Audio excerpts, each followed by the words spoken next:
I know it sounds cliche, but my next guest is one who truly needs no introduction, so I will be brief. Her book, Mastering the Art of French Cooking, Volume 1, was published back in 1961, 29 years ago, and she has been a major force on the cuisine scene ever since. Truly a pleasure to welcome to the studio this morning Julia Child. Welcome. Thanks for coming in. I like the cuisine scene, Carl. I think that's a wonderful. That's a manifest. That'd be a good title for your next book. The manifestation of getting up and driving into work at 3:30 in the morning. Now, before I get too far into the questioning, I'd like to remind our listeners that the lines are open for them at 441-KING or 1-800-833-KING.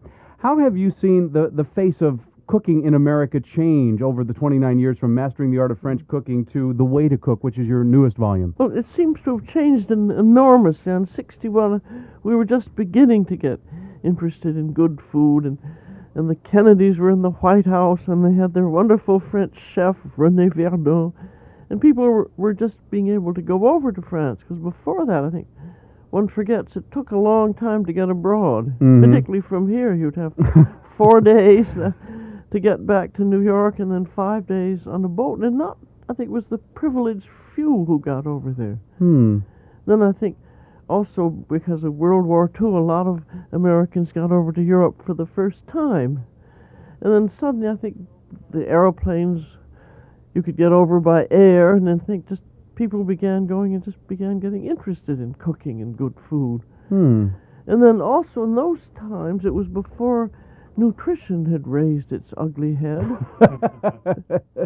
And made us also afraid of butter. Lots of butter and cream, which was wonderful.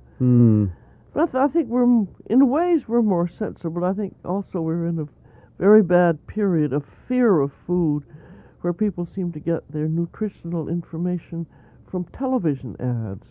Like no cholesterol bananas and things like that. And then the oat brand craze, which I think has been deflated, don't you? Because it turns out it has no more value than anything else. Wheat bran or rice bran. Or prunes. Right. I think prunes are more palatable. Which grandmother told us about decades ago. Decades ago. But I hope that we're going to get back to a little more sense about things, because I think people are so afraid, like, butter, oh no, butter. And of course you're supposed to have a certain amount of everything. Absolutely. In balance. In balance, and what is they always say, the big four, the group of vegetables and meat and dairy and grains. Yeah. Absolutely, and that still holds true today, despite whatever food faddists may say. And then I think it's a shame that people are so afraid of red meat now, because like beef and steaks, they have so much. I have so much of the minerals and the iron and things that people need in their diets. But do we need as much as we are in the habit of eating? We've been going overboard. I mean, like a big pound-and-a-half steak, that's ridiculous. You really 4 or 5 ounces is plenty, of all trimmed of fat. And have you had some of this diet beef? No. Well, it doesn't have any taste. It's awful. Ooh. Well, that takes the fun out of eating, doesn't it? If it doesn't taste beefy, why have a steak? Exactly. But, so then it seems like you're saying the pendulum is swinging from this pound-and-a-half steak to where it has been, where you've got one shrimp on a cracker, to something a little bit more reasonable now. Well, it's very reasonable. And the important thing is to enjoy your food, because eating is one of the primal pleasures of life, isn't it? Of having your friend around the table and a nice glass of wine. Then I think we have to be very careful about the anti-alcohol people. It's terrible, any drunken drivers or so forth. But wine has nothing to do with that kind of consumption. Wine is for civilized people, and it goes with food, a glass of wine. And here you've got wonderful wines in the Washington State area, and I think we must be very careful and not let those people, those anti-wine people, get any foothold on wine. They can do what they want about hard liquor. It's just like the animal rights people. And if they start talking, say, about veal and rabbits, they'll say, take off your shoes. What's that made out of? Leather. Like everything else, in moderation. Leather. Exactly. Absolutely. Well, I want to give our listeners a chance to ask the questions. I don't want to monopolize the brief time we have, so if you'll slip on the headphones there, we will go to the phones and talk to Eddie in Auburn on Talk Radio, King 1090. Good morning, Eddie. You're on with Julia Child.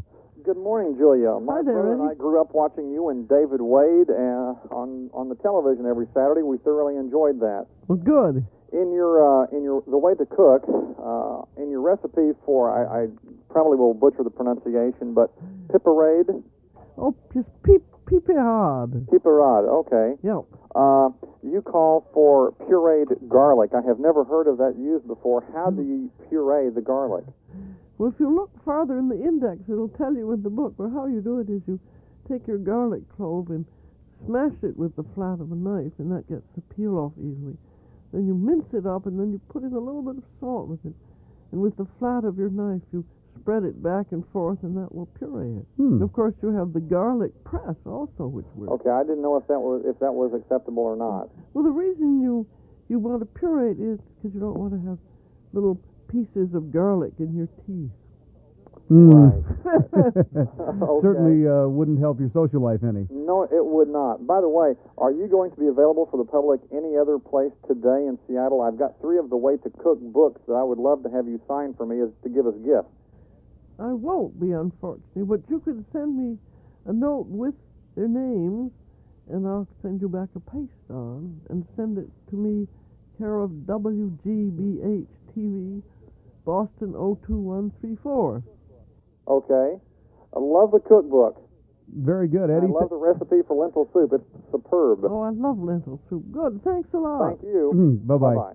Lentil soup, though, since Eddie brought it up, it sounds like something that is a dish that's been enjoyed throughout the ages. Yeah. It's nothing unique about lentil soup, nothing exotic. No, and it's very easy to do, too. But is it as easy to do well?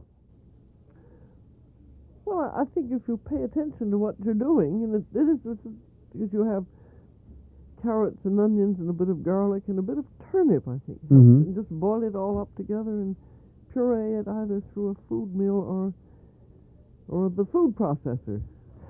Speaking of food mills, food processors, and the like, are these truly aids, in your view, to the culinary art, or are they more gimmicks? Oh, I think one of the most important inventions for the cook is the food processor. Because I can remember when I was over in France learning how to cook, to make a fish mousse took you all day. I can well imagine. And then with the food processor, it's 2 minutes.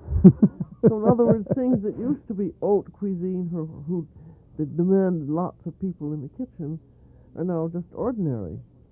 And making it much more accessible to those of us who don't have the luxury of spending all day in the kitchen.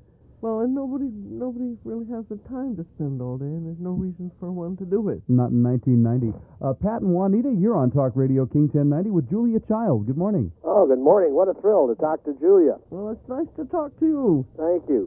Say, tonight we're having some folks over, and I'm going to take some chicken breasts and pound them flat, put in a little, cover it with prosciutto ham. That'll be good. Take some asparagus, and then make a roll. And then I've been scratching my head. I'd like to have a sauce to go along with that.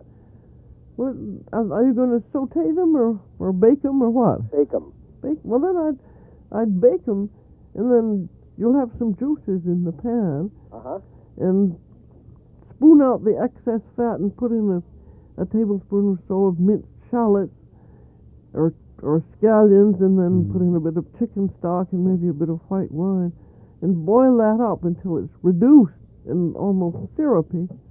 Then you could swish in a tablespoon of butter and spoon it over the breast, and that should be delicious and simple. Ooh, that sounds good. Good. Well, have fun. Bon Which would appetit. you say, shallots or scallions? Either one. Either one. Yep.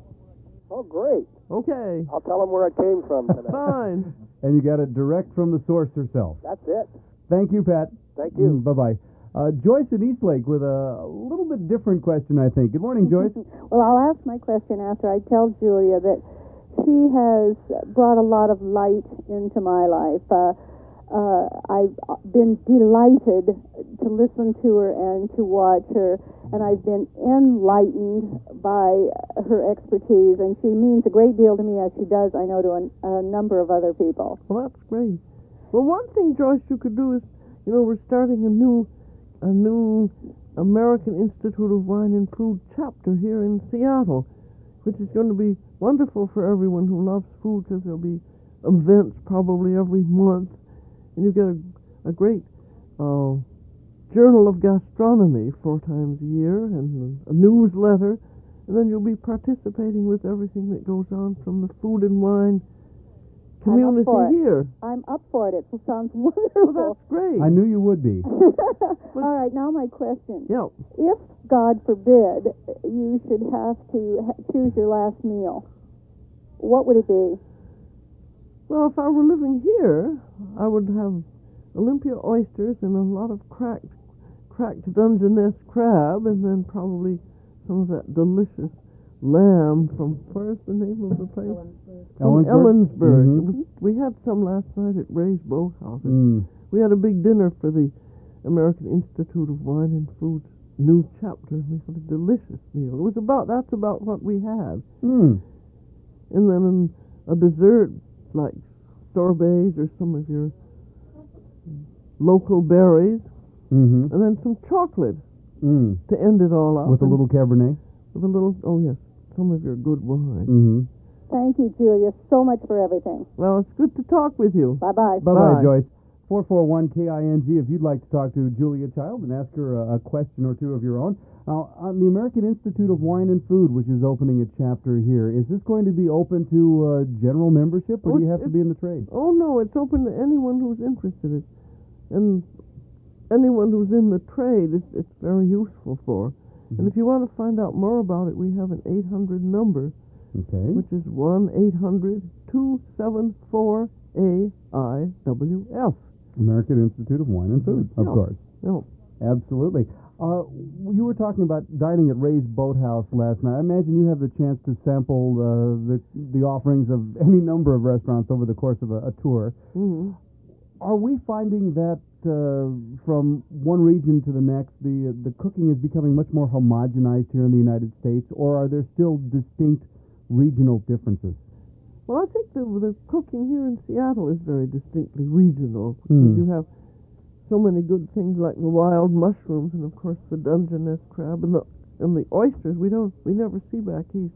The Olympia oysters, and they have such a wonderful, fresh, pure taste. I hope pollution is being controlled here, because that's one of the terrible problems back east. And overfishing, and I think it's up to us, the consumers, to make sure that the regulations are enforced, because there are plenty of regulations. Mm-hmm. But if we, the consumer, don't push, nobody's going to do anything about it. Absolutely. Back to the phones with Bob in Green Lake on Talk Radio King 1090. Good morning, Bob. Good morning. Good morning, Julia. It's a pleasure to talk to you. Good. I've got kind of a problem that resulted from discovering that, in my opinion, pork rib roast makes a much better choice than a pork loin roast. It seems to be juicier and there's a lot less waste on it. But I don't know how much experience you have with leftovers, but I have a small family, and I haven't found anything to do with leftover pork. It seems to not do anything right when you cook it the second time or warm it up. Well, if you tried sautéing it with a lot of onions and maybe putting in a little bit of curry powder and some garlic, and you can turn it into a hash. And it'd be very good as a hash to sauté some diced potatoes first, along with your onions and garlic. Would you slice it thin, or would you kind of chunk it? I would kind of dice it into about 3/4-inch pieces, and then all you need to do is to brown it and let it simmer along, but not too much, because you don't want to overcook it. Okay, it sounds good. I'll give it a try. Well, Good. Thank you. Bye-bye, Bob. And let's see if we can squeeze in Janice in Tacoma before our time runs out. Janice, good morning.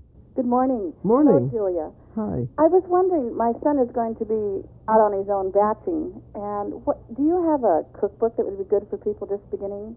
Well, I think my new book would be very good, because it is really a teaching book. Oh. And it's easy to follow. Get in that, I think. Okay. Okay, I And then have him join our American Institute of Wine and Food, because then he'll meet everybody. Oh, And good. he'll have such fun, because there are a lot of good things going on that don't cost too much. And their 800 number is 1-800-274-AIWF. Well, super. Thank you. Well, he'll have a lot of fun and meet a lot of good people that like food. Okay, thanks. Thank You're you, welcome. Dennis. Bye-bye. Boy, there's so much more we could talk about. We could spend hours just talking about the cost of eating out, the varieties of food that are available, the exactly. changes that we're seeing our palates go through here in the Northwest and in America, but our time is regrettably gone. Yeah, I'm glad that you were able to make some time for us this weekend. I'm delighted to, and I'm always so happy to be in Seattle. Thanks a lot. Well, we're happy to have you here, and next time you're in Seattle, be sure and let us know, and we'll reprise this performance. I shall do so. Thank you. Thank you very much. Julia Child, my guest this morning on Talk Radio King 1090.